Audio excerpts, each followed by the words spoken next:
which is my point, and that's something I'm trying to write about, which is President Putin with Ukraine showed European vulnerabilities, and so is now President Trump saying, "Look, we've been taking care of you for too long, so a new European identity is in the making, right? Something that says we are not what President Putin wants, and we are not what President Trump wants." Would that be fair to say? Well, that's the optimistic scenario, the first one. So that's the scenario that this gives a sense of purpose to the European integration, and the idea that this is not just about a technical process, but one which is about identity and so protecting Europe's achievements over the last decades. But I think that's a bit optimistic because, in Europe, we have these major challenges to the European project. I mean, Orban is one. We have in nearly every European country a far-right party which has been gaining somewhere between 20, 30 and even more percentages in elections in recent years. So, AfD in Germany got 20% of the vote. And all of these parties really actively want to sabotage the way European Union has been created, and not just as institutions, but the idea that it's really about integration and it's about shared values, not just about some, protecting Europe from immigrants. And so from that point of view, I think there is a threat within the European Union, which at least until now has been very strong. And I'm not sure that the threat of Trump or Putin has helped that, because, plenty of those parties are quite ambiguous about Russia. In fact, they're sometimes openly pro-Russian, or at least promoting the line which Putin has been arguing. So in that sense, we have a lot of threats to this European project within the European Union. Yeah. So if we were to translate this into market value, into stocks, the European stocks have been falling because they have not had more return for the money invested. And if one sees the 21st century, one sees that the authoritarian model of China has moved from poverty to middle class. And this has been a model of attraction for many Eastern Asian countries, but also for some European countries. Serbia is one country that says, we don't actually need too much democracy, we need development. Orban says, we need an efficiency rather than democracy, institutions, etc. We need something that moves directly our country forward.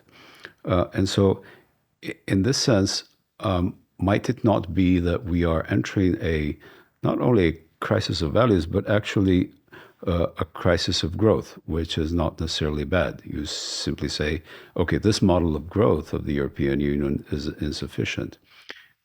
The European Union wants to deal now with security, with Ukraine, but for 25 years, it has been very inefficient in dealing with the Western Balkans, right? So we're in 2030, how do you assess this? Mm-hmm. Well, I think the challenge is that a lot of the support for the far right is got to do with the decline of the welfare state and the structures which protected European citizens for a long time. The studies would show that it's in places, for example, in Italy, where the state had drawn back, that the far right became stronger, where hospitals were closed and other infrastructure was closed. Now, if we have to invest into defense, into security, then the risk is that we have to further reduce the welfare state and those state structures which Europeans are used to. And this might again empower exactly those forces which are a threat to democracy in Europe. And I think this is a strategic kind of conundrum of how to square the circle of not increasing the threat within the European Union of the far right, and also explaining what kind of growth is possible. Because I don't think the Chinese model, even if Serbia or Hungary are evoking it, is really working. I mean, the amount of corruption and abuse of funds happening in those countries is so tremendous that it's an argument convincing for those in power, but it's not really giving to the citizens. So how do we, provide for welfare in the European Union or in Europe more broadly? And that's the conversation we're not really having, because one of the answers is, of course, migration. Europe is an aging continent. It's not a continent which can sustain the current level of wealth, the pensions, any of that without migration. But the one thing which all parties seem to agree in Europe is we don't want migration. And this is, of course, the real problem of Europe as a success model down the road is it needs migration. Whatever it is, organized, planned, whatever, but without it, I mean, already without the migration of tens of thousands of citizens of, of Kosovo, of Serbia, of Bosnia to the EU, the health service of Austria, of Germany would be in a much deeper crisis than it is. So defending Europe, while at the same time not destroying what I think makes Europe also a better, more successful model, social model than, let's say, the United States. I mean, makes, in many ways, the quality of life better for Europeans, is something which is going to be the real challenge. Well, it's a given now that the Pax Americana has ended. The big problem that the scholars have is to decide exactly at what point did it end. Some people speak of 2012, and you were speaking of 2022 in the inversion of the short century. You've said it's a long century, the 20th century. It ended actually 3 years ago. So it's a given in the sense that Pax Americana has. So my argument is that it probably ended 2001 when the U.S. decided that it had to strategically move eastwards, first on Afghanistan, Iraq, but actually thinking on the Asian Pacific option. So that is a given. It is a given that Europe now has to find its own defense identity. We are in year 2025, but yet we are now in a 19th century dilemma that Bismarck had as a historian, which is how do you create a welfare state so the right wing doesn't take over or the left wing revolutionaries don't take over? How do you keep the center?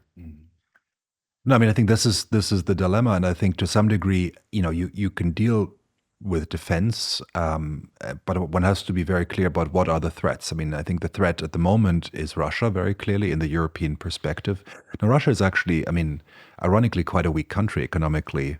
It's militarily even, if we look at the end result, I mean, it's been waging a war with all its resources in Ukraine for 3 years now, and it's brought terrible destruction to Ukraine. But if you look at the level of land it's conquered, it's actually, a defeat. I mean, even if Russia wins a village here and there, I mean, it's a terrible defeat. A military expert calculated that at this pace, Russia needs like 150 years, I think, to take over Ukraine. Yes, exactly. I mean, and there's not going to be anybody left doing the fighting. And so in that sense, Russia is a security threat and Europe has to prepare for it. But we also have to be careful to be not, I don't want to say exaggerated in that, but, provide a defense protection for Europe, but not lose sight of the fact of what we want to protect and what we want to defend. That in a certain way, yes, we need to ramp up defense spending. We need to create a structure which does not rely on the United States. And even if the U.S. becomes if we have a change of president, even then, I think and this is where you were pointing out, there is some continuity, of course, that the U.S. is disengaged from Europe, and it might be doing so in a more friendly, less hostile manner, but certainly it will not change that. So that is gone, and I think that European defense needs to be there, but we also have to be sure that we don't destroy these structures which build European prosperity in the process, and be also realistic that the threat of Russia might be temporary. I mean, might be one which, Russia, that this war will end, hopefully for the benefit of Ukraine. But then, we have to provide for sustainable long-term security while keeping, in a certain way, the economic structures alive.